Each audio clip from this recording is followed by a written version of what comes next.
Coup d'avance, le magazine d'un territoire innovant proposé par RCF en partenariat avec la ville de Saint-Étienne. Saint-Étienne change le monde avec design, avec créativité, avec innovation, avec passion. Chaque semaine, découvrez les entreprises qui font la richesse de notre territoire. Bonjour, c'était début mai, la 14e édition du Nucléaire Day, initiée par l'ISTP IRUP, directement en lien avec le pôle national du nucléaire que représentent ces deux instituts. Premier objectif, faire se rencontrer futurs ingénieurs et entreprises du nucléaire pour créer les contrats d'apprentissage nécessaires à cette filière de formation d'ingénieurs basée à Saint-Étienne. Mais le Nucléaire Day, c'était aussi l'occasion de revenir sur les problématiques de la filière aujourd'hui, en 2026, dans un contexte de nécessaire souveraineté énergétique, une filière qui fait la part de savoir-faire à transmettre, mais aussi aux innovations. On en parle avec Cyril Faure, directeur général du STP IRUP, et Nathalie Dufour, directrice de la communication. Bonjour à tous les deux. Bonjour. On va tout de suite rappeler qu'il y a deux sites depuis un peu plus d'un an maintenant, Cyril Faure, une carte postale ou un descriptif, j'allais dire, de ces deux instituts. Eh bien, écoutez, donc effectivement, il y a deux sites. Bon, bonjour d'abord à vos auditeurs et puis merci de votre intérêt. Il y a deux sites. Un site ISTP. Donc le site ISTP est situé dans un bâtiment à Foriel, 49-51 Cours Foriel, ex-bâtiment Manufrance, donc bâtiment emblématique de l'industrie. Et un autre site qui est site Copernic, et là c'est le site de l'IRUP. Donc l'IRUP c'est Copernic, l'ISTP c'est Foriel. Pourquoi deux instituts? Quelles sont les spécificités de chacun? Alors, à l'IRUP, donc, on forme dans trois domaines différents. Un domaine très professionnel, orienté principalement vers l'industrie, qui se décline sous la marque Iron.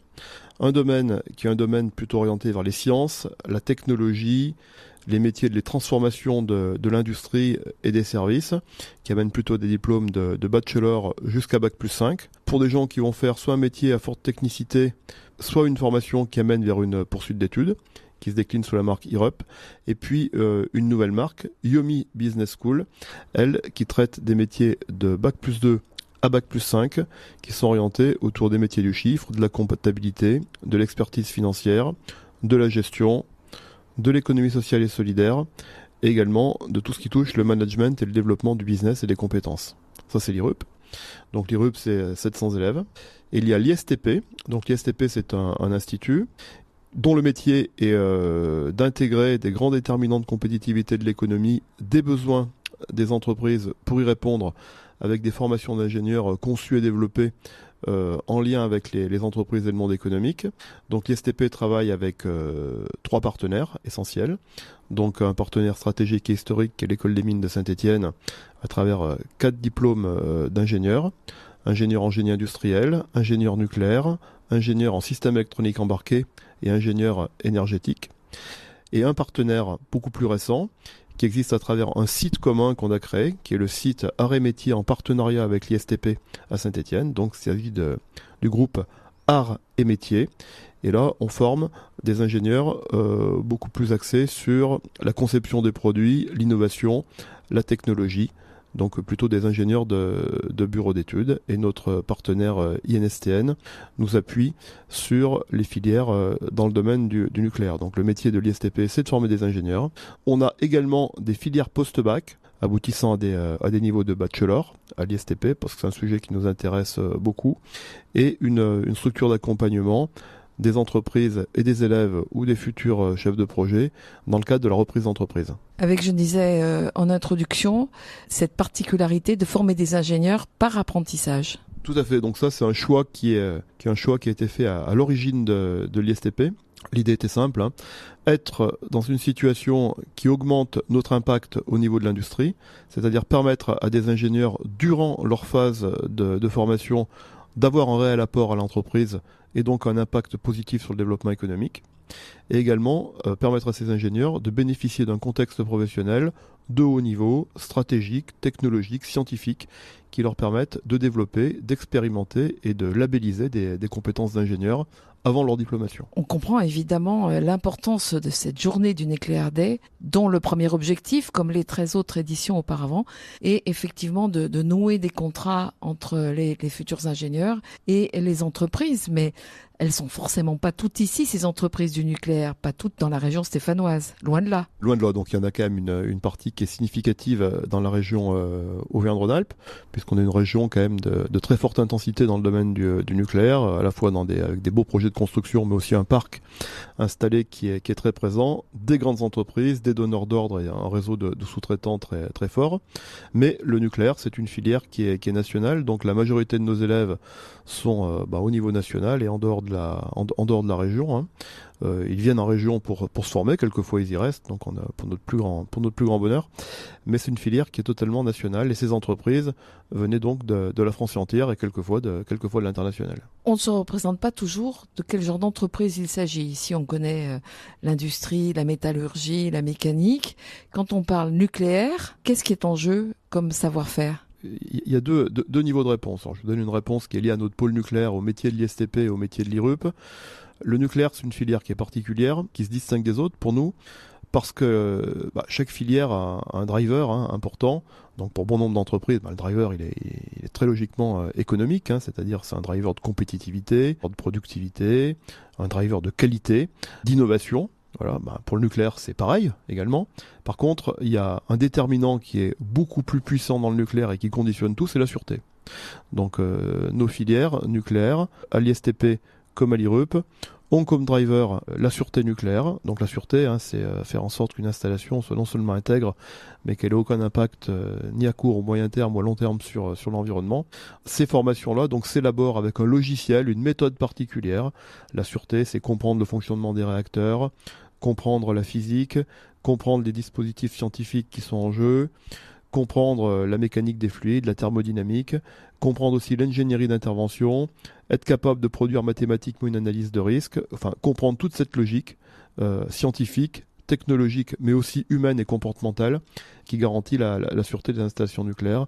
Et ça, c'est vraiment notre métier profond au niveau de l'ISTP et de l'IRUP. Après, l'autre manière de répondre à votre question, si on parle plutôt de la filière nucléaire et des technicités qui sont en jeu, là je dirais que la filière nucléaire, elle dépend de l'industrie en général. Et il n'y a pas de filière nucléaire puissante, installée et sereine dans un pays qui n'a pas une industrie forte dans tous ces domaines, métallurgique, informatique, cybersécurité, électrique. Le nucléaire a besoin d'un tissu industriel fort et de haut niveau technologique et de haut niveau de qualité. Pour revenir quelques instants sur cette idée de sécurité, notamment environnementale, c'est quelque chose sur lequel vous motivez bien sûr vos élèves forcément, mais est-ce que vous envisagez avec eux aussi le pendant que même si le regard aujourd'hui est plus positif sur le nucléaire qu'il y a quelques années, par force j'allais dire, ils peuvent aussi être confrontés à des réticences, à des incompréhensions? Oui, totalement. Nous, on parle de sécurité pour les travailleurs comme dans chaque industrie, puis de sûreté vraiment spécifique au nucléaire. C'est un concept qui est beaucoup plus général et un peu différent.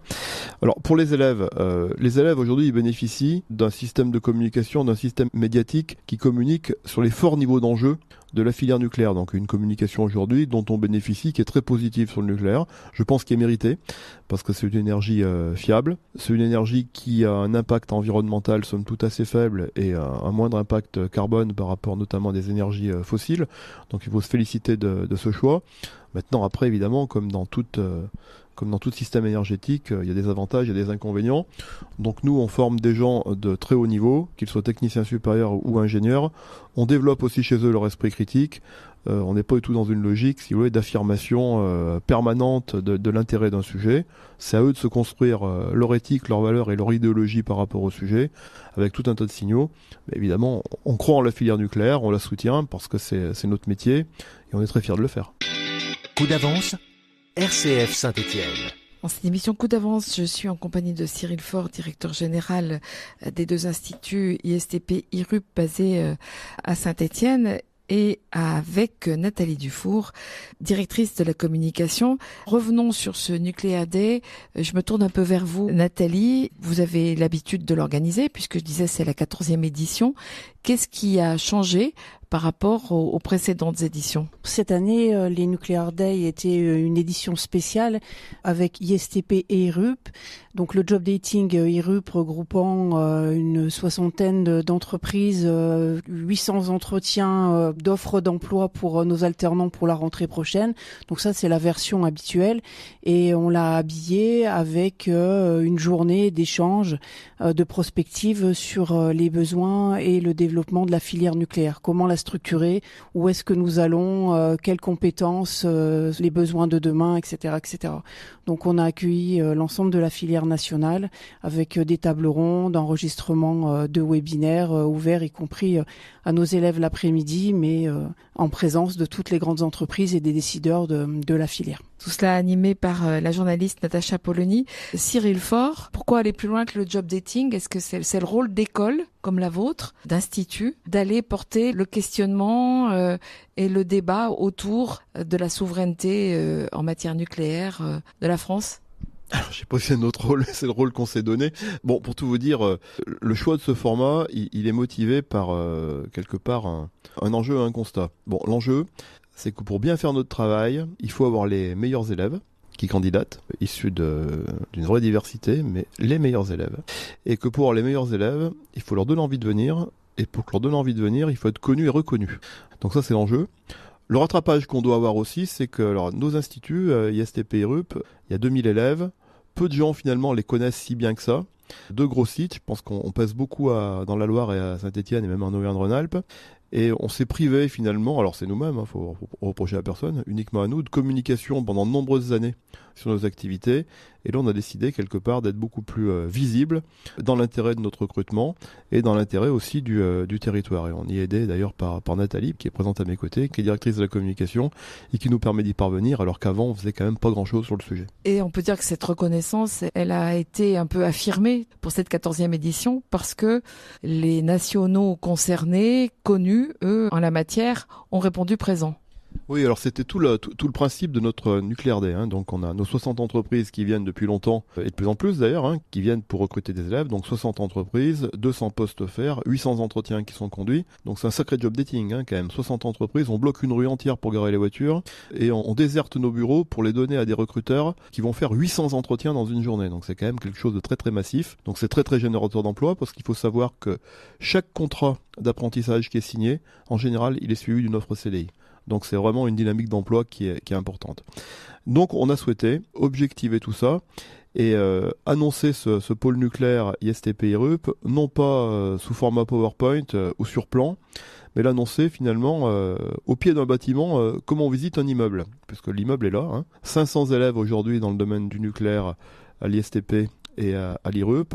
Pas une centrale nucléaire en France qui a un arrêt de tranche sans qu'un ou plusieurs collaborateurs de l'IRUP ou l'ISTP soit présent sur cette centrale. Et je crois, pas une entreprise qui travaille dans le nucléaire qui n'a pas accueilli un élève en apprentissage ou qui n'a pas un ou plusieurs alumni en son sein. Donc on a voulu vraiment mettre ça en valeur, ainsi que l'impact. Et on a voulu finalement là-dessus 3 choses.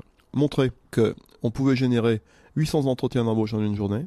Montrer que les gens qui portent la filière nucléaire au niveau scientifique, réflexion sur son développement, comme Yves Bréchet, au niveau besoin des entreprises, compréhension de la filière pour permettre à des nouveaux entrants, notamment des entreprises locales, de décoder ces besoins pour pouvoir intégrer le marché du nucléaire, puisque ces entreprises locales ont d'immenses compétences sur des sujets notamment mécaniques et métallurgiques, d'y entrer. Donc ça, c'est l'intérêt de la présence du GIFEN et d'Olivier Barre, son délégué général. Et puis aussi une réflexion qui est plutôt d'ordre, je dirais, stratégique, d'intérêt national, de journalistes, d'éditorialistes avec Natacha Polony, qui arrive à corréler quelque part le phénomène éducatif et l'attractivité que doit retrouver l'industrie et l'intérêt national d'une filière structurée. Vous avez évoqué l'innovation nécessaire. C'est une activité, le pôle nucléaire, où il y a encore et il y a eu des savoir-faire qui parfois se sont éteints parce que les personnes sont parties à la retraite et que c'était un moment où il y avait moins cette dynamique d'aller vers ce retour ou cette prolongation du nucléaire. Est-ce que l'innovation, elle est présente aujourd'hui dans ce domaine d'activité, Cyril Faure ? Oui, tout à fait. Donc vous avez tout à fait raison. Donc vous expliquez qu'il y a sans doute eu des trous d'air en termes de compétences dans l'industrie en général et dans le nucléaire. Bah oui, évidemment, c'est triste. Mais on entraîne les résorber, il faut les résorber. Tout ça pourquoi ? Parce qu'il y a eu des politiques industrielles qui ont été erratiques. Le nucléaire peut pas être un nucléaire qui marche bien avec une politique de stop and go, ça c'est pas possible.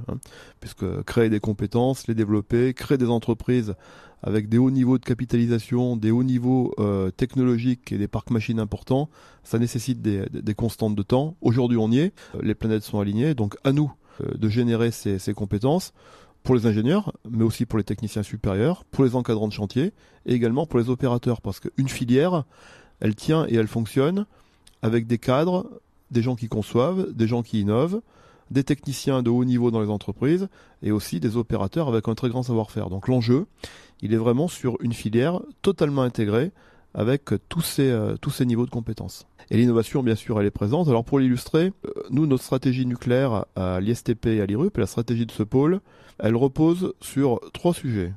Principalement le nucléaire civil, qui est un nucléaire de production d'énergie. Donc en gros, c'est les centrales nucléaires de production d'électricité et le cycle du combustible de l'uranium, amont et aval. Donc amont, c'est de la mine à la centrale, et aval, c'est jusqu'au retraitement des déchets, avec le cœur qui est vraiment la production d'énergie et la centrale nucléaire, donc ce qu'on appelle les installations nucléaires de base. Civil, ça c'est vraiment le cœur de notre métier. On essaye de couvrir tous les métiers, construction, conception, maintenance, technicien, opérateur, ingénieur. Ensuite, il y a une stratégie dans le nucléaire militaire.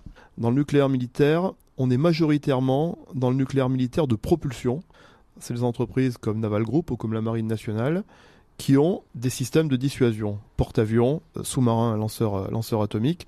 Donc la particularité de ces unités, c'est qu'elles sont propulsées par du nucléaire et par des réacteurs nucléaires. Et d'ailleurs, au passage, il n'y a pas vraiment de nucléaire militaire s'il n'y a pas une vraie base de nucléaire civil.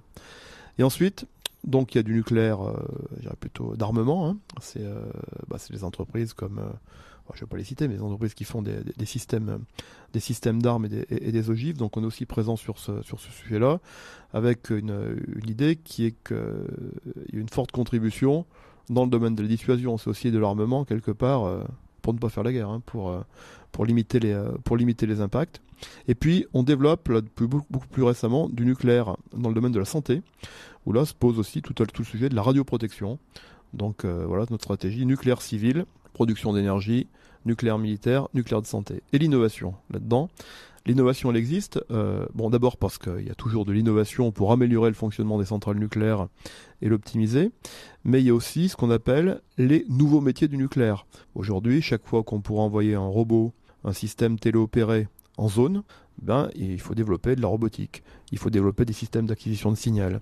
Il faut développer tout un tas de choses très technologiques, donc qui permettent de générer de l'innovation et du transfert positif de valeur vers l'industrie nucléaire. Et puis, alors sans jeu de mots, il y a les nouveaux métiers du nucléaire et aussi les métiers du nouveau nucléaire. Puisque ça ne vous a pas échappé qu'on va s'équiper à Bugey de PR2. Avant, donc, il y en aura à Penly. On est aussi présent sur le site de Penly pour avoir le premier retour d'expérience de ces EPR2. Et là, effectivement, il y a aussi de l'innovation.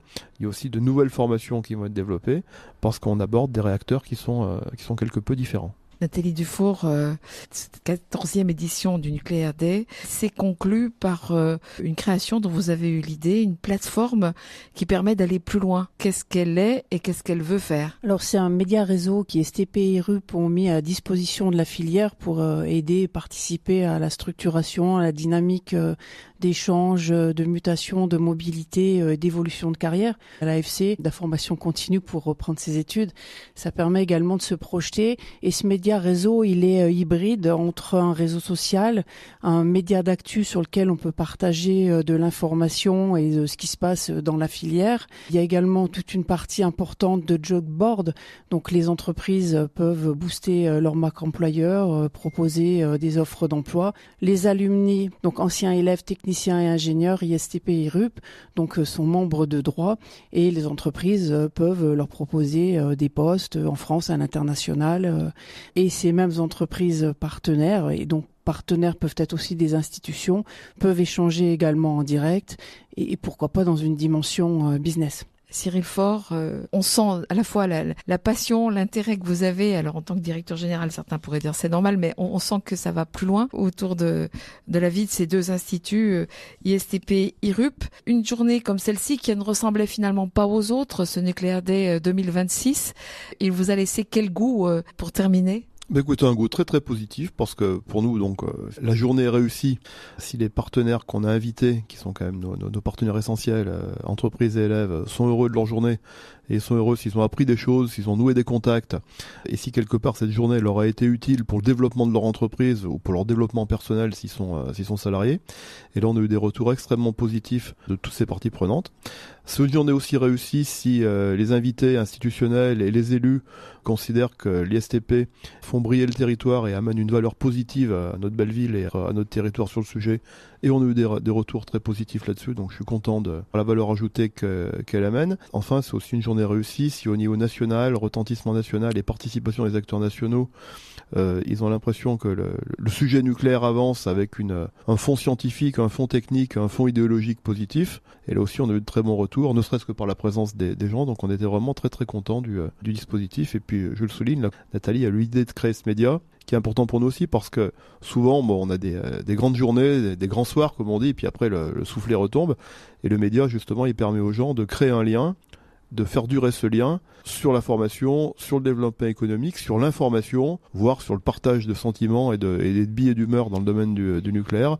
Et c'est comme ça qu'on crée une cohésion à l'échelle nationale ou à l'échelle d'un territoire. Cyril Faure, Nathalie Dufour, merci beaucoup. C'était Coup d'avance, le magazine d'un territoire innovant proposé par RCF en partenariat avec la ville de Saint-Étienne. Saint-Étienne, ville UNESCO du design, labellisée French Tech, Design Tech, cultive ses talents.